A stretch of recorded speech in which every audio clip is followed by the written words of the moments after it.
மூலம் அரசியலுடைய பிரச்சனைக்கு முற்றுப்புள்ளி வைத்த ராஜி தங்கமயில வெறுக்கிற சரவணன் இந்த மாதிரி இன்னைக்கான பாண்டியன் ஸ்டோர் சீரியல்ல என்னென்ன நடந்துச்சு அப்படிங்கிறத பார்க்கலாம். ஸோ அந்த வகையில் தங்கமயில் சொன்ன பொய்யை ஏற்றுக்க முடியாத சரவணன் தங்கமயில் கிட்ட பேசாமல் இருக்கிறாரு. இதனால் அம்மா வீட்டில் விட்டுட்டும் வந்துட்டாரு. அதோட பேசாமலும் இருந்த நிலையில் இப்போ எல்லாத்தையுமே சரி சென்ற விதமாக தங்கமயில் பார்த்தீங்கன்னா ப்ரெக்னென்ட் ஆகிட்டாங்க. ஸோ இந்த விஷயத்த சரவணன் கிட்ட சொன்னப்போ சரவணன் இதுவும் பொய் தானே அப்படிங்கிற மாதிரி தங்கமயில் கிட்ட கேட்டார். அதுக்கு தங்கமயில் இதில் யாராச்சும் பொய் சொல்லுவாங்களா, என்னை நம்புங்க மாமா, உண்மையிலேயே நீங்கள் அப்பாவாயிட்டீங்க அப்படிங்கிற மாதிரி சொல்லி சரவணனை நம்ப வச்சுட்டாங்க.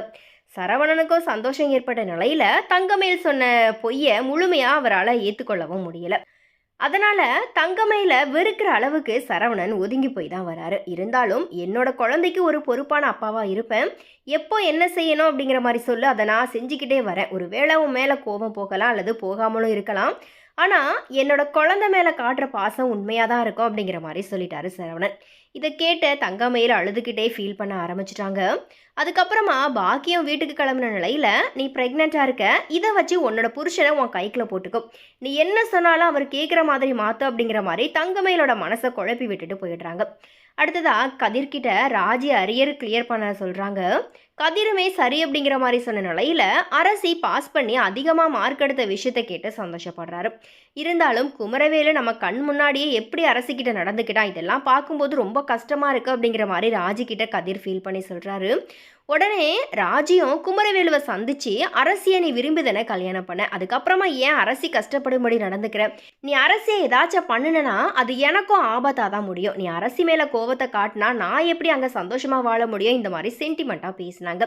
ஆனால் அந்த சென்டிமெண்ட் எதுவும் குமரவேலுக்கிட்ட செல்லுபடியாகலை. நான் அரசியை கஷ்டப்படுத்தினா உன்னோட வாழ்க்கை பாதிக்கும், அப்படின்னா நிச்சயமாக நான் அதை பண்ணுவேன் அப்படிங்கிற மாதிரி சொல்கிறாரு. உடனே இந்த குமரவேலுவை சந்திச்சு பேசுறதே வேஸ்ட்டு அப்படிங்கிற மாதிரி முடிவு பண்ண ராஜி முத்துவேலுவை சந்திக்கிறாங்க.